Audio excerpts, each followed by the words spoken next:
Hello， 各位南方人物周刊的观众朋友们，你们好，我是王安宇。休息一下，让我们在今晚这么重要的一个时刻，让我有机会。如果我想给你一个温暖的家，谢谢你说温暖的家。去年其实好像我做了非常多的事情，音乐节啊，然后唱歌啊，包括白玉兰主持啊，这种真的都是第一次。但音乐，我觉得是相对于表演来说，更容易在面对面沟通的时候跟大家传递情绪的一个方法嘛。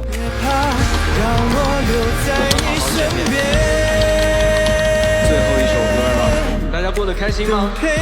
这次见面会跟大家唱歌，我觉得是一种在跟大家交流跟沟通的方式，然后这种方式也会让我自己个人觉得安全，让自己的状态也变得更好，然后变得更完整一些，然后再投身于另一个，我觉得是一个比较良性循环的一个状态吧。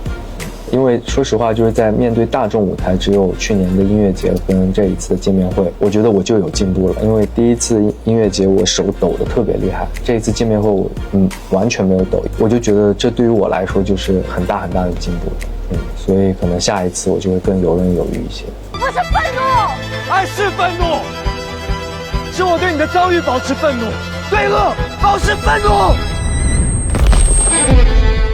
我其实蛮喜欢这个名字，因为它有点割裂，一个是我们非常歌颂的词汇，另外一个好像是偏负面的。我觉得这个片名可能它本身不是一个句号，它可能是一个问号。或许在这个片子里，在这个极端的情况下，爱是愤怒这句话是成立的。刚开始的时候，包括玉文来之前，包括我们的编剧李泽林、朴松日，我们仨在一起聊的时候，真的是非常担心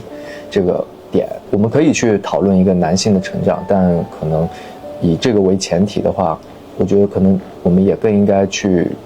表达那女孩在发生了这个事件之后她会去做什么，她在新城市的那些线会有什么样的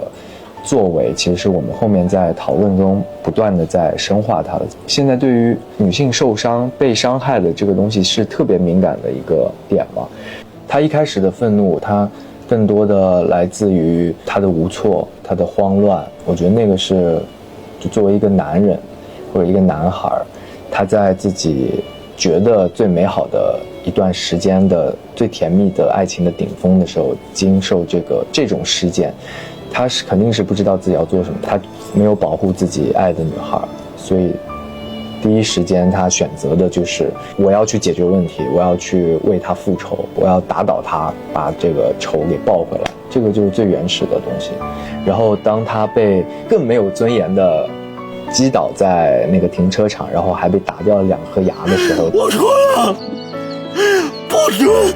你记住。然后再到他跟菜菜，他没有办法再见到菜菜，回到家里面2个人隔着门互相阐述，那个菜菜那个时候才告诉他，其实我需要的是一次拥抱。不是我的尊严，是我们的尊严。没有我们，只有我。但是他难能可贵的东西，他是后面能够意识到说，他这样的，他对于自己的这一份自尊是完全不能作用于这件事情里面，包括他意识到这个是不对的，所以他后面才会去拥抱他，然后给予他鼓励，然后认识到自己的错误。在中期的时候，我们其实说，就是为什么在女孩遭受了苦难之后，男孩跟女孩他们明明是那么相爱，但是他们会分开呢？他们在面对同一个问题的时候，其实可能解决的方式、大脑的思维逻辑不一样。女孩觉得这个是我受到了伤害，不是你受到伤害，但男孩就觉得我需要为了你去替你复仇，我要去解决问题。但其实那并不是当下女孩可能觉得她最需要的东西。女孩说，我想要的只是你的拥抱，想要让你问问我到底发生了什么，我现在是什么感受，我希望你做什么，而不是你一股脑的就是去替我做些什么。然后到最后男孩跟女孩的和解其实也是一个拥抱来完成。所以我觉得这个是我很喜欢的最后这个故事呈现的一个核心的点，在讲一个最普通的情侣之间会出现的问题，2个人发生矛盾，当问题出现的时候，我们是不是应该尝试着去先观察跟解决对方的情绪，而不是第一时间就要去解决那个问题。然后其实两个人一定要合力才可以去抵抗世界的纷纷扰扰，这个核心的部分我觉得都是很棒的。我要的爱不是你的愤怒，是我们要一起。他是一个很轴的人，不懂得变通，然后就希望自己为达目的就是不择手段的那种人，但是他又是一个很善良很美好的人，他就像是一个非常非常西西弗斯式的一个人物。我觉得他从头到尾都不是对爱的愤怒，他其实都是对问题本身，就是对恶，对我们本不应该承受的痛苦。首先我自己没有在电视剧领域有这么强烈的情绪的角色，那我在能够演爆发戏的情况下，可不可以把这些愤怒的情绪又有不同的表达方式呢？然后让大家可以看到我的成长，然后我也希望自己能够在这个角色里面有成长。第一场戏我们就算是我觉得像是有点定调子的感觉，所以一上来我也想看看自己能够做到的可能最顶点，或者说能够爆发的最顶点在什么地方，就是大家有一个跟整个团队有一个互相交底的过程。因为我自己日常是一个不会那么生气或者说那么情绪失控的状态，所以其实很多时候在刘浩这个角色里面，那些愤怒的难过的表达其实是我在日常生活里从来没有出现过的。都在那个监视器里面看的时候，自己从来没有看到过自己这个样子的一些感觉。因为本身作为演员，我觉得最有意思的地方其实就是在不同的角色里生活，其实就是一个能给角色所谓复魅的瞬间。就是刘浩他不像我之前可能饰演的角色，他有一个好的头脑，然后强健的体魄，就是他什么都没有。刘浩这个角色就是什么都没有，他就是一个打工仔，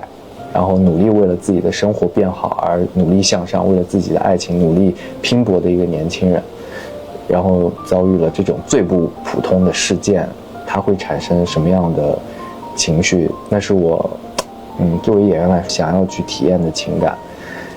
而没有那么在意这个角色会不会给我带来什么，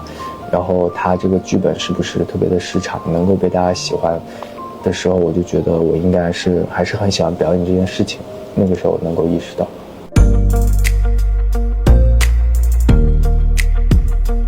其实上一个阶段我觉得有点像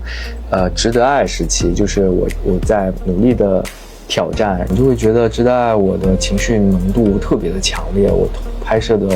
那个投入度非常的高，然后我努力的在表达我的情绪技巧释放的东西，也在后面的影视剧中有策略方向的调整，然后与此同时也进入到自己希望去尝试各种各样不同的，除了演戏之外，我是不是也可以做一些其他的呢？就不给自己设限的阶段。我觉得能有很多瞬间是觉得能够共情到，然后包括看自己的上一个剧的时候，会觉得哪里能够做得更好，我觉得就是在进步了。我觉得很难说突然有一个质的飞跃，我觉得那个很困难。我觉得永远都是量变到质变的过程吧，就每一点点我能看到自己一点进步，其实我就很满意了。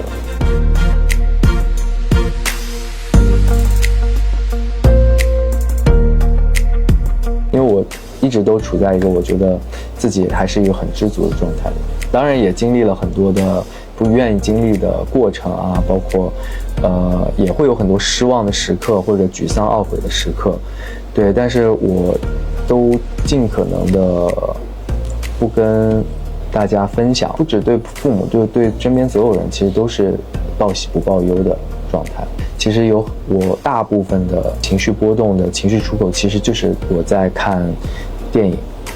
看剧，然后看小说这种时刻，其实我会经常流泪，但我很少为了自己的事情感觉到不自在或者哭。然后包括自己在演戏角色里面，其实我也通过这个角色在不断的表达一些可能我觉得我内心积压的一些情绪，因为我可能很多负能量都在那个角色里面被倾泻出去了。然后包括我最近发现大喊真的是一个很宣泄情绪的方法。我们刚从综艺回来，我就一直在那里喊，就是现在就会选择喊，但是也不说具体的内容，也没有违背自己的内心。对，我希望会很快就过去。你根本不知道下一刻会发生什么，就是无人知晓下一刻究竟会走向何方，所以就是去感受、去体验、去存在。很早以前刷到一个哲学教授讲课，就是要相信这个世界的聚拢是由缘起的。我就觉得能够存在我身边的东西其实都是机缘巧，但是如果它不在了，或者失去了，或者一切事件没有跟着我的想象的方向走，其实也是应该的，就是让它流过我的身体，就这种感受。